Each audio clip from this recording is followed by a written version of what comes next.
let me throw this down for you. If you buy Bitcoin, does HEX go up? Yes. If you buy Bitcoin, HEX goes up? Yeah, because it's tied to Ethereum, which is tied to HEX, right? There's No, Hart's law. there's no impact. If you sell Bitcoin, does HEX go down? I mean, yeah, isn't Hart's law. There's sometimes. There were is times that it did, and there were times that it didn't track. Oh my God. Let me explain something to you. There's this thing called pareidolia. It's where you see shapes in the clouds, right? And you say, look, that looks like a mouse. Look, that looks like an elephant. That's what your brain's doing when you're finding correlations. There is no reason whatsoever for HEX to follow that path. It is not Hart's law. It is not correlated. Its liquidity is provided in USDC. Okay, so what makes it correlated is when everybody is selling everything at the same time, whether it's a house, a car, a whatever, a comic book, it doesn't matter. When everybody's selling everything at the same time in a macro market, yes, everything can go down. But HEX has absolutely zero dependency on Bitcoin whatsoever. Okay. Bitcoin's price can pump. HEX will not fucking move. Okay. There are multiple times on the chart you can look at it, but here's the problem. Your brain wants to find similarities. It doesn't want to find the differences. So what it does is it dismisses all the evidence that disproves, and it just focuses on the things that it recognizes. Your brain's programmed to see similarities. It's not programmed to see differences. And that's part of the reason why people can't see HEX, because they just assume it's like any other ERC20 token, when all actuality, it's like most of these ERC20 tokens are cars without engines. Okay. And HEX actually has an engine, but nobody's ever seen one before. So they don't know how to describe it. They don't know how to explain it. They just say, oh, well, it's just an ERC20 token. Put it over there. That's what they do. Mm-hmm. And because they want to stay with what they're familiar with and what they find similar. So you do this to yourself, and it's a human feature, but there is no real correlation between Bitcoin and HEX at all. Mm-hmm. They are completely enclosed ecosystems. If there's a complete earthquake, it'll shake your house and my house, okay? But what's going on in my house and what's going on in your house are two totally different things. The reason HEX is down is because the 11K and pray, okay? That was the question. It is. Can I say the question? It is because of the 11K and pray, because people pulled their money out because they thought that HEX had to go the direction that Bitcoin did. That's what caused that. They thought that it had to because they were under that belief. In the same way, people pulled their money out of HEX to buy other coins. They pulled their money out of HEX to wait for pulsechain, because there are some people out there that still believe that they're going to buy Pulse at a fraction, or Pulse HEX at a fraction of the price of HEX. They believe that in their head. Their money they pulled out shows me that they believe that. Okay? They're wrong. They're going to get screwed, because the only way to get Pulse HEX for cheap is to have HEX now. It's going to be at a premium, not at a discount. Everybody wants the cheaper, more efficient thing. They want the best upgraded version of the thing. And because of the network that it's going to be running on, it's going to be the new improved model. You're not going to get a discount on the next iPhone 25 or whatever. It's going to be sold at a premium. Your old one is not going to be worth as much. Now, here's the thing. There is a reason why that can be preserved, because I don't want people thinking, oh, well, I got to dump my ETH and I got to go over to here. That doesn't work that way either, because there's a thing called liquidity pools and routing. And this is so new. People don't understand it. People don't understand it because it's new. The X times Y equals K automated market maker has revolutionized everything. It has totally freaking changed the game in ways that you can't even imagine. It's no longer an order book with buys, sells, and bids. This is actually an in-between market that is consistent and is balanced. Okay? There's always a buy. There's always an order. All right. On top of that, you have these additional bot layers. Okay. And on top of that, you've got these limit orders. Okay. So you start out with a solid, consistent pool to start with, and then you have all these other features that are added around it. As when a centralized exchange, the orders can be spoofed.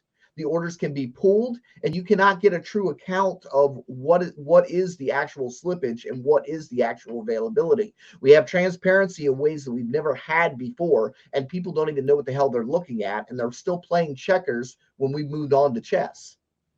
So the 11K doubling down by the HEX conference was a bit of a mistake. As far as marketing purposes, it was. Yeah. Because there are a lot of people that are hanging on to Richard's every word. And by the way, Richard corrected himself. He did say, maybe we get 15K because they print too much money. I don't know. But he said 11K at way later, like at the Bitcoin conference. So the point being is, it gets a lot of attention. That's what it does. And it is still possible that it could happen. Here's why it can still happen. 11K can actually still happen. You know what else can happen? Johnny, okay, now they're gonna pull it again. Let me tell you what can happen.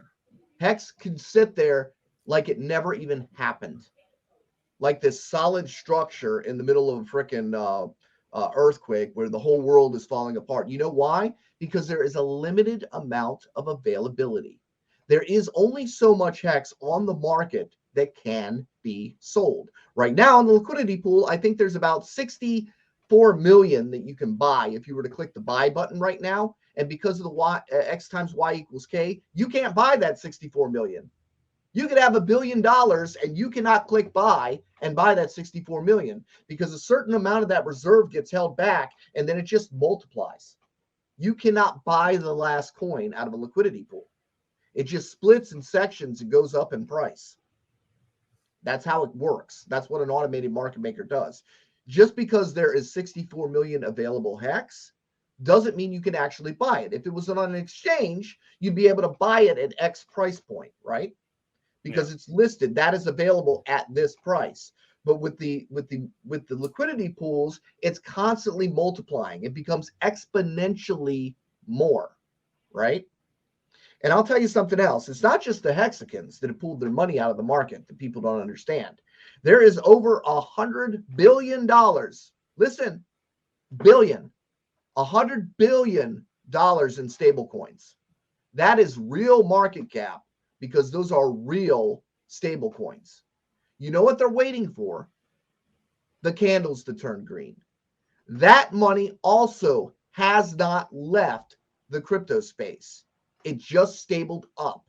It's 2 clicks away from re-entering the space when the markets turn bullish. Do you understand how quickly you're going to get left at the bus station if you're not acting before that money says, hey, our stables are not doing nothing here. Let's put it into an appreciating asset. All in. That's why the pumps are way harder than the dumps. It took us a year to get down here through sacrifice phases, through saving on the sidelines for Pulse, through people thinking that they're going to get cheap HEX on a different chain, through all of these different mythologies. People have pulled their money. Vampires. Yeah, we got that too. Vampires. I like spampires. Spampires. So, all of these different things that have happened in HEX. Did Bitcoin have all these sacrifice phases? No. Did Bitcoin have all these other projects to choose from to donate to? Did Bitcoin have a movie to fund? Did Bitcoin have a $1 million NASCAR? Just thrown out there, you know? Is Bitcoin sending flyers to everybody's home? Is Bitcoin having all these elaborate events, right? That we have meetups like all the damn time, right? We have spent a lot of that money back into reinvesting, okay? And we have also dispersed a lot of that money for different options. There are people that are buying into this. If it's newer, it's going to do better. It's automatically going to do better. And the actuality of things is so rarely does something come along that actually does what it's even supposed to do in this crypto space, that it's a phenomenon to actually find something that does. And to think that something new is going to come along and replace your diamond that you're holding, you're trading your diamonds for magic beans. Yeah. That's what you're doing. Wait, so that's actually funny. Go climb your beanstalk. There's another one that fits in there.